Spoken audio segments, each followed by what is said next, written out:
له طالبانو څخه د بیلې شوې ډلې مرستیال مشر ملا منان نیازي باندې وسلوال برید شوی دی.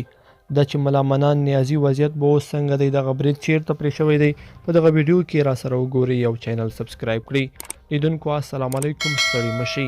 د افغانستان لویدیځ ولایت ته له هرات څخه راپورټونه وایي چې دغه ولایت کې د طالبانو د بیلې شوې ډلې مرستیال مشر ملا عبدالمنان نیازي په برید کې ټپي شوی دی. نوموړي ته منسوب انځورونه هم خواله رسنیو کې خپاره شوي چې په ټپي حالت کې ښایي او درملنه یې کیږي.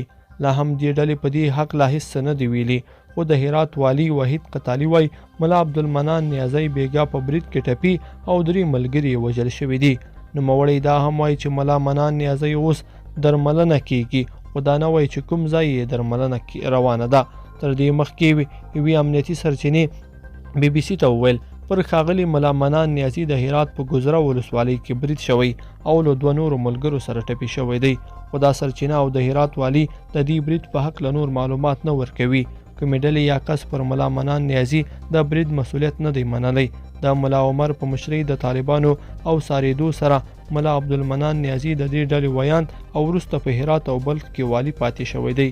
د 2015 کال دوبي کې د طالبانو د بنسټګر او لومړي مشر ملا عمر د مړینې د خبر تر خپرېدو او د ملا اختر محمد منصور تر مشرۍ اعلانېدو وروسته ملا محمد رسول په مشرۍ یوه ډله له طالبانو بیله او ملا منان نیازی مرستیال شو. لیدونکو په دې هیله چې دا مطلب به مو را سره تر پایه پورې لیدلی وي. که مو دغه ویډیو خوښه شوې ویډیو لایک کړئ او چینل سبسکرایب کړئ.